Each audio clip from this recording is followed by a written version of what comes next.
Algorithms, social media bans, scrolling, cancelling, echo chambers, representation, AI. The fake, the real, the filtered in between. Honestly, where would we be without social media?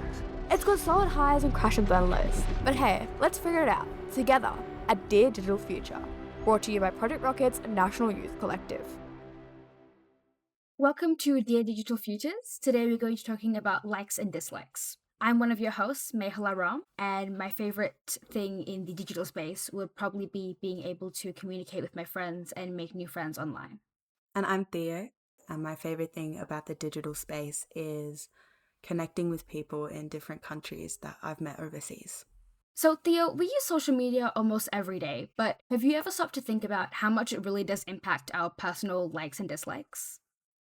I think about it a lot, actually. With so many emerging trends and whatnot, I think the impact social media has on us is much bigger than any of us think, especially in terms of what we like. And it makes you wonder how much of your interests are actually your interests and how much of it is what social media thinks you should like. Yeah, that's the thing. Like, even I feel the need to fit in all the time. Like, I I hate my school uniform. This is just a really random example.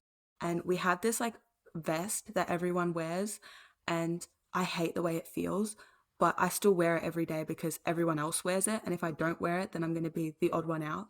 And even though you understand that, you're still going to wear that same jumper again. Yeah, Right. pretty much. Like, Human beings, I feel, are like wired to just crave validation. And what social media does is it gives you that instant validation or it takes away from you very quickly. So if you conform to all these trends and if you like what everyone else likes, then you're more likely to get that instant validation from social media, which is so toxic and so unhealthy. yeah, and I also feel it like so much more as a teenage girl. Oh, Like yeah. the judgment and the body standards that are pushed on us, it is insane. And especially online, like I cannot open Instagram or TikTok without having like a million, oh, look at me before and after. And it's promoting like unhealthy body standards to teenage girls. But because they're trending creators and it is what is liked at the moment, it just gets pushed out further. But I also think there is a space now for groups of people to express themselves more freely. I have a friend who has two Instagram accounts, like a private and then like a public one. And on her more public account, she gets some really toxic content about like body image stuff and about dieting and exercise that's unrealistic. And it's a really not a good space to be on. But then her close friend's a private account has lots of funny, goofy, quirky, niche things that she's into. And I think it really shows that the internet can be used for so many different things and it can reflect different values depending on how you personally use it and about how your algorithm is crafted. Theo, how do you feel about the like button on Instagram and about all the new features that it comes with it? I used to like being able to see what my friends liked. If I was just scrolling and it came up, oh, this person's liked it, I'm like, oh, cool. Like they've also had this come up on their feed. But now I feel like there's a targeted tab to purely see what other people have liked. It feels stalkerish. It is Like, stalkerish. it is. Yeah. And like, I don't know, like, I don't want people to sit there and go through things that I've liked. Like, I liked back when it didn't update, and my brother would randomly see something I've liked and send it to me. And it'd be like, huh, it came up on your feed too. So, hey. And now I almost like think twice before liking something. Like, do I want this to be on all my friends' feeds? Do I want Yeah. everyone to see that I've liked this? Yeah, I don't like things on Instagram anymore for that exact reason. It's my privacy. I don't feel comfortable with someone basically being able to see my entire feed. Because your algorithm, Yeah. it's so personal and it's so like tailored to you and specifically you. Yeah. And like, I still think twice. And I'm like, and when I do, I'm like, what am I even doing? Like, why do I care? We are so like programmed to care about what other people think of us that we will think twice about the content that we're interacting with. And I'm like, it doesn't matter. Like, it actually, in the grand scheme of things, who is going to go and scroll through their like tab and be like, oh my gosh, Theo liked this video? And so you and I, we have this conversation. We understand that it really isn't that deep in a grand scheme of things. It's not as important. But next time we see a video, we will still think twice before liking it. Yeah. Because that's just the way that human beings are wired. And it's the way social media has conditioned us to value really random people's opinions so much more than we should. A I small think people thing. need to touch grass.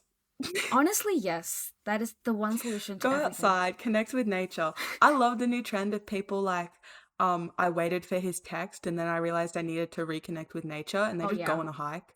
I Like, love that. good for you. Good for you. That is the ultimate self-care.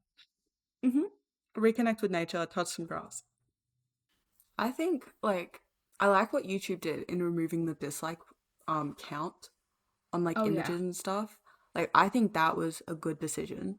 If you have a negative comment, if you don't like something, you can just keep it to yourself. The whole world doesn't need to know, I disagree or I hate you. That can just be your own personal Yeah. opinion.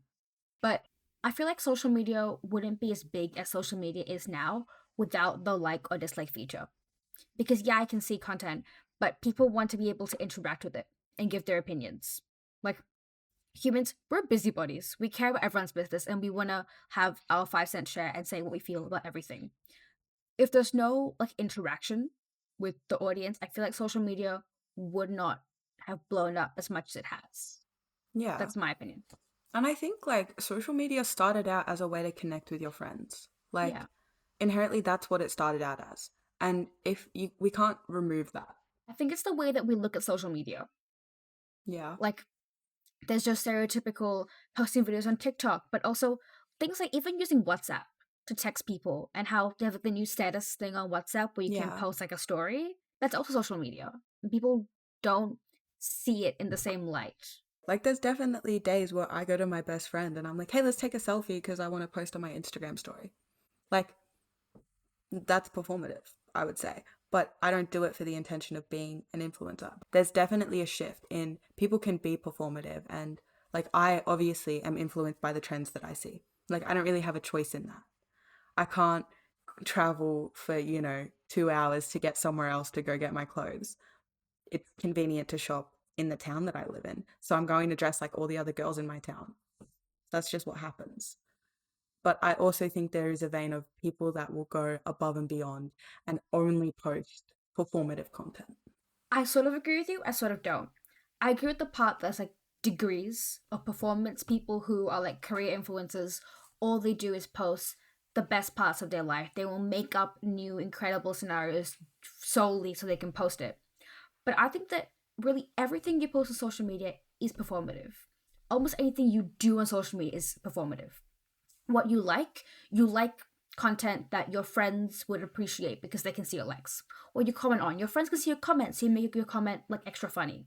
What you post, even if it's just a random photo you took without the intent of posting, the fact that you've got it, you've cropped it, you've added text box, and you've posted it, you're making it look glamorous for the world around you. So while not everyone has the intent of performing, social media itself, I think, is inherently performative. I think a key point when we talk about likes and dislikes is there isn't always going to be a perfect balance. There isn't always going to be a, equilibrium. I like using big words that, we can settle on here. But it's not all bad. Like social media provides so many positive ways to connect with people, but that can't replace, real social connections and seeing people in real life. And I think, 100%. yeah, I think that's the most important thing to take away from it. Yeah, I feel like we've complained a lot, but there's always good sides to everything. And just be mindful of whether the things that you like and are interested in are genuinely your own likes or what social media is telling you. As long as you're being mindful of that and thinking critically about what you see on your feed, we'll all be fine. Yeah, and I think, when you do start to feel that negativity, go outside, have some fresh air, take a walk, go hang out with your friend, get coffee. I think it's really important to acknowledge that social media isn't the be all and end all. Today's episode is brought to you by Project Rockit and our incredible National Youth Collective. I'm Hansika, the executive producer. Big thanks to the Telstra Foundation for helping make this happen. Another thanks to B. Brozek, who takes care of all the sound design, editing, and technical stuff, and Dan, who's facilitated and supported the whole podcast. This series features and is hosted by Adriel, Theo, Dashana, Chris, Chloe, Ria, Ragu, Olivia, Conan, Mihaela, Aditya, Rispa, Jovia, Vadrana, Rihan, Fiona, and Kanishka. We record on Aboriginal land across the country. We respectfully acknowledge the elders past and present and honour that this land was never ceded. If you want to get in touch, drop us a line at info@projectrockit.com.au.